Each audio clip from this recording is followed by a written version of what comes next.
এই দিন অ্যাকচুয়ালি আমার একটু ডিফারেন্ট টাইপ কিছু খেতে ইচ্ছা করছিল, তাই বাজার থেকে লোটে মাছ সকাল সকাল কিনে নিয়ে চলে এসেছিলাম। Hey guys, welcome to my mini blog. তো প্রথমেই আমি চপ করে নিয়েছিলাম পেঁয়াজ, টমেটো, ধনেপাতা অ্যান্ড রসুন, লঙ্কা সব কিছু। অ্যান্ড দেন তারপর আমি কড়াইয়ে একটু তেল নিয়ে তার মধ্যে পেঁয়াজ অ্যাড করে দিয়েছিলাম। অ্যান্ড পেঁয়াজগুলোকে ততক্ষণ অবধি ভাজতে থাকলাম যতক্ষণ না একটু ব্রাউনিশ কালারটা হয়ে আসলো।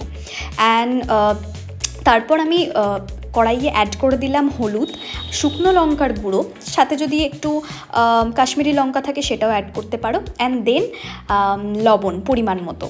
আর এই দিকে আমি একটা পেস্ট বানিয়ে রেখেছিলাম যেটাতে ছিল রসুন, পেঁয়াজ, একটুখানি পেঁয়াজ আর টমেটো আর জিরে আর ধনে।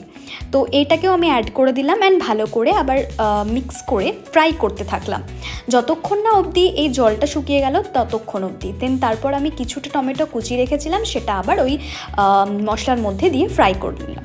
তারপর কিছুটা লঙ্কা অ্যাড করেছিলাম।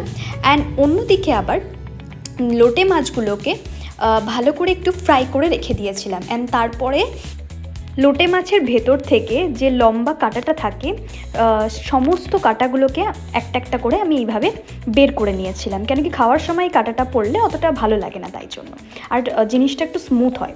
তারপরে মাছটাকে আমি ফ্রাই করা মশলাটার সাথে একসাথে মিক্স আপ করে খুব ভালো করে কষিয়ে নিয়েছিলাম। অ্যান্ড দেন এটার খেতে হয়েছিল জাস্ট অসাধারণ। হ্যাঁ, আমি প্রথমবারের জন্য নিজে রান্না করেছিলাম এটা, অ্যান্ড আমার এক্সপিরিয়েন্সটা খুব ভালো ছিল। অবশ্যই তোমরাও দেখে করে জানিও আমাকে যে জিনিসটা কেমন হচ্ছে। তো দেখা হচ্ছে, চলো তোমাদের সাথে নেক্সট ভিডিওতে। আজকের মতো এখানেই, টাটা।